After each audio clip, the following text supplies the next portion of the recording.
You know, a lot of challenges in the beginning is figuring out, we've got this amazingly vast, highly respected, you know, highly followed, very well-read property. How do you bring that to a game and do it justice? There were so many different things within the books that were clearly had to be a certain way. There was so much strife about whether we were going to do Tom Bombadil at all, and the conversation about, well, Tom Bombadil wasn't in the movies, and there's a reason why it was cut. We had a very strong belief on what we thought was going to make this story great. It's such a long road to get to where we are today, and there are so many different things that I can look at now and say, that was definitely the right decision, and Tom Bombadil was definitely the right decision. So at launch, it was, you know, we had 8 regions.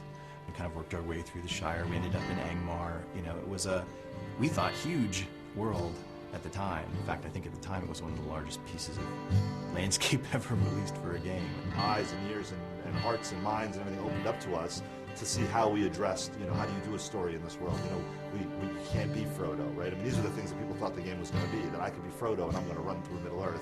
You know, we had to get them to understand what our take was, that we were allowing you to tell your own story within Tolkien's story. Our goal was, this has to look unlike any place that anybody's ever been in an MMO, right? And hopefully also in an RPG, because when you read about Moria, it's this big, huge, giant, expansive, cavernous place. The idea was to use, to make it a landscape space with not one, but 2 separate height maps. So there'd be a height map for the floor and then a height map for the ceiling. That was something we'd never done before, doing the vast landscapey interior dungeon. It's really hard without a day file and without having sky and clouds and sun and all the colors that brings in. And you could have 2 stretches that have the same grass pattern, the same little huts, and you swap out sunny blue sky for crazy red, green, shimmery, evil thing, and it totally changes the look and feel. Not having that in Moria, it was much more challenging. Yeah.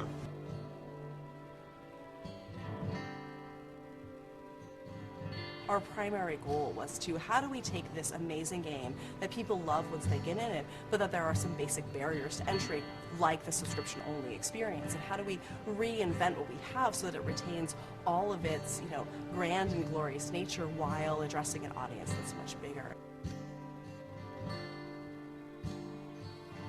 We are standing on a mound of content that is, you know, almost 10 years old, going back to when we first started early development of the Turbine.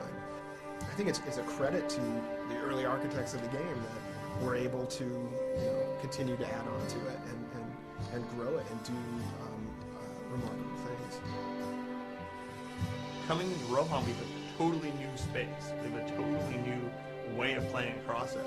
And I think that being able to go out onto these vast plains and ride your war steed and challenge these, you know, mounted bands of marauders, I think we've come to a whole new chapter in Middle-earth. This is where the War of the Ring begins. At a high level, it was sort of, the training wheels are coming off, we're out of Eriador, we're, you know, east of the Misty Mountains, into the very epic, action-oriented portion of the fiction. And being able to tell that story is extremely exciting. Which has grown and gotten stronger over 5 years, which is a huge testament to this game and to this team. You know, the team has grown, the game has grown. We're not slowing down anything, we're speeding up. It's going to be a fantastic 2012.